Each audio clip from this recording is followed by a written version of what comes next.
Hey everyone, I know that you are all probably very distracted by being in your Immersive Week experience, or at least most of you, but I wanted to go ahead and put a little small video up about the content for this week just to focus your attention on kind of what my thoughts were with looking at trauma and self-care. And so initially you might think, wow, looking at trauma and trauma that has occurred within the lives of our clients is much different than thinking about self-care for ourselves. But as I hope that you'll see and you can make the connection when you start viewing there's a couple TED Talk videos that I have up and some of the information on vicarious trauma and compassion fatigue is that because of the nature of who we are as counselors, we're very empathetic. It can be very difficult for us to leave things at work. I myself am very guilty of not practicing enough self-care throughout my professional career and as a counselor.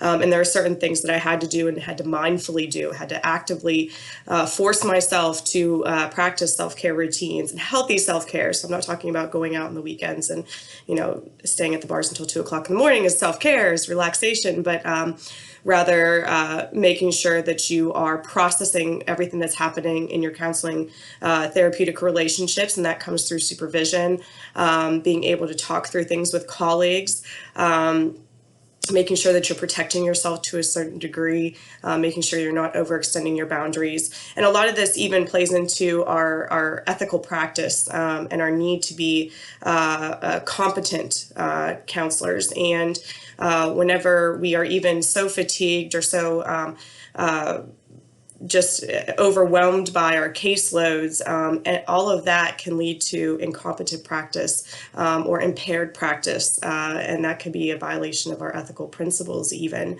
So we need to be sure that while it's important to understand the role of trauma in our clients and how that impacts their day-to-day life and their successes and their goals, we also need to understand that even hearing about their traumatic experiences, that sits with us, it stays on us. And so I do encourage you to start, I know we talked about self-care like the first week of the semester, and it's something that we really do like to reiterate and focus on throughout your time as our students. But I really do want you guys to think about maintaining self-care practices now, and then you can carry those practices on into practicum and internship and things of that nature. And so what I hope that you can do this week is, in the with all the stress that comes from doing role plays and being observed and all of that, been there, done it. I know it's not a fun experience, but I look forward to seeing you all doing it. I want you to take 10 minutes for yourself. And there was the TED Talk video that you will be viewing or already have viewed from Amy Cunningham that I think is really excellent and focuses on how we do a really bad job sometimes at taking care of ourselves and the problems that can lead to. But I want you to take 10 minutes for yourself, and I want you to be mindful about it and turn off technology and do something that is really going to help you kind of reset throughout this week. So I know the Immersive Week can be stressful and intensive, but it's part of the whole plan for your education, but I do want you to start practicing these things.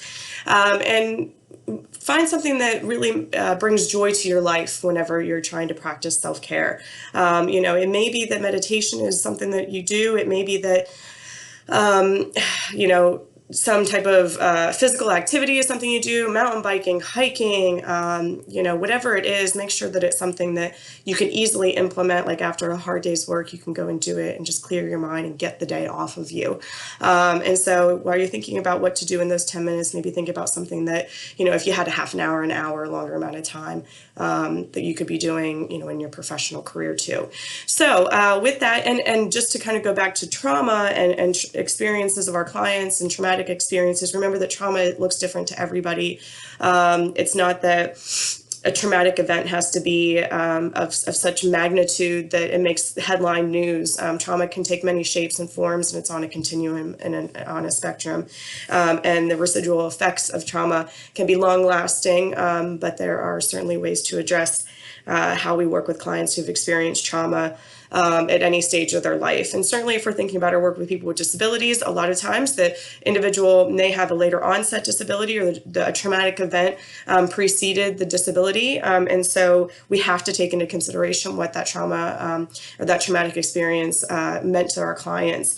You guys will have an entire class on trauma, so I didn't want to overdo it this week, but I did want to introduce you to the topic, the overall broad topic of trauma and trauma-informed counseling. So I hope you enjoy all of that aspect of it, but again, take some time to focus on yourselves.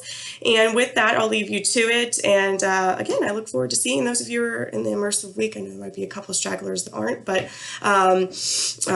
hopefully you guys are having a wonderful week here in Morgantown, okay? And we'll talk soon.